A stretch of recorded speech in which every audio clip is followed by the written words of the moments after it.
Welcome back to section 2 of chapter 7 and the beginning of 8 related to target markets. And we know there are 3 steps to the process of target marketing, as just learned in the last video segment and the PowerPoint slides. And the first step is identifying all the possibilities. Our second step of the process then is, once we use those 6 variables to take that mass market and break it down into segments that make sense, is to understand their needs and behaviors better, to make sure this is indeed a market we want to target. So our first step of the possibilities is just to identify the multiple segments that exist. In the next video, I will show you how we practically do that, or make those types of estimating the possibilities a little better.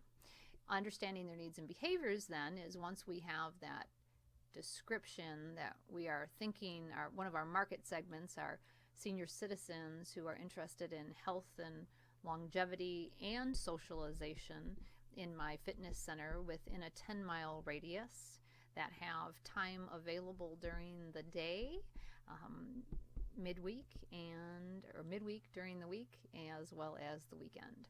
And that is the description I have, and I'm looking at both men and women in this case the same way. They're not a distinction, although it's the fitness industry still. In my case, I'm not necessarily targeting them any differently, because now if I add a variable like interested in competition at that age, then maybe I look at men and women a little differently. So as we move forward, now I want to understand their needs and behaviors. So again, any internal insight or information I may have from the organization about their needs or wants. Did they do a study like an importance performance analysis and break this market down, and now can tell me that the needs at this festival of the family market, what they are, and the needs of the single 20-something, their needs look a little differently.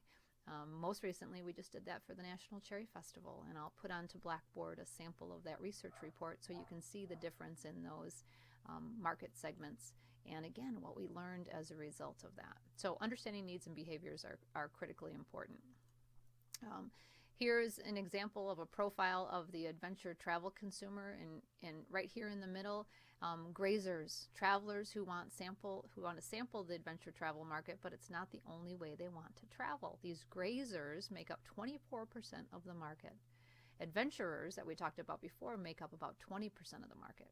And adventure enthusiasts, they want the hard adventure experiences. They're only about 7.5% of the overall travel market. And these up-and-coming adventurers make up about 14% of the market. Mass travelers make up 34% of consumers in the adventure travel market as well, but should be considered interested in adventure.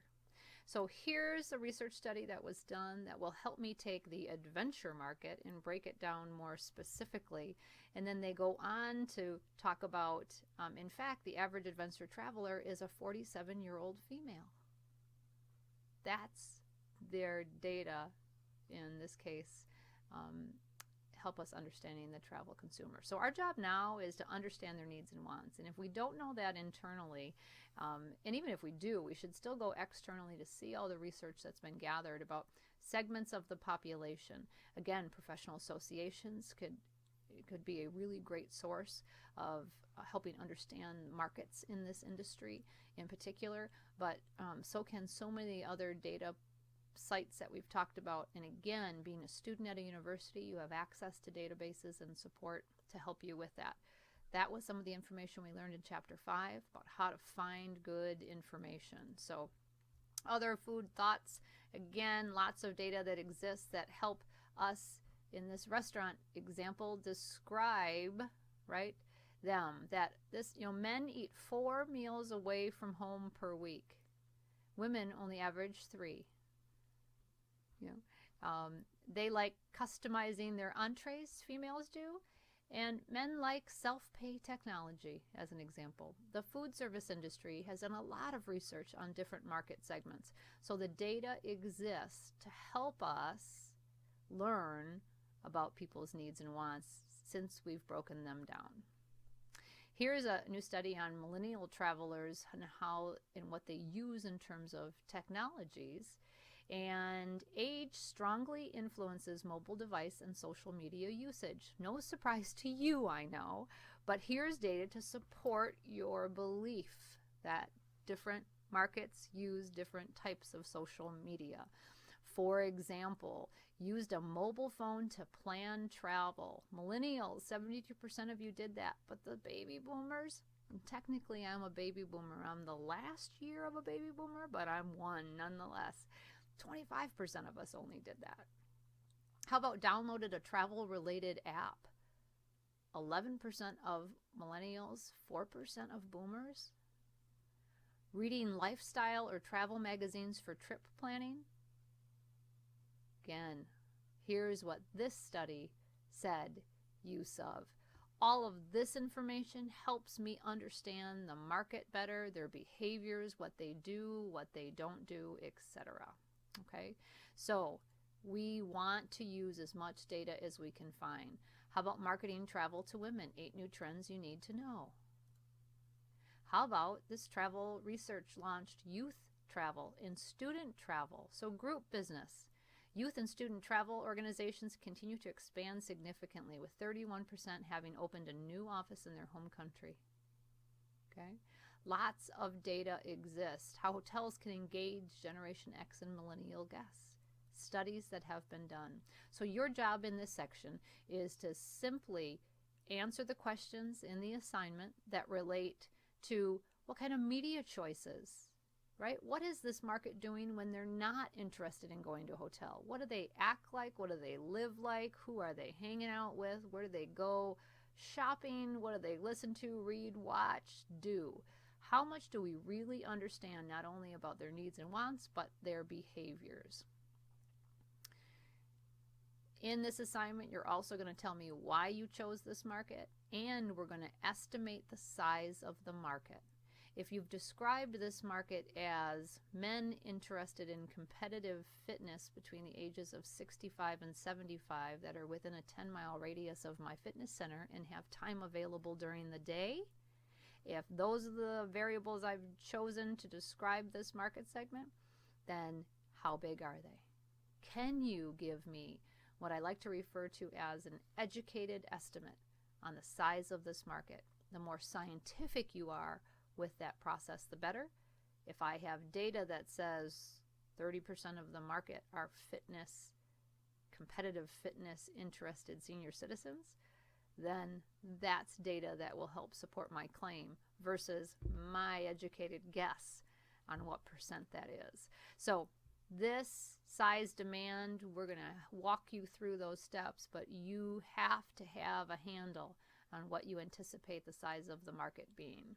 So again, another example of a market segment, women from Midland between 25 and 55 and have little or no pottery experience. These are brand newbies, right? New consumers who've never done pottery.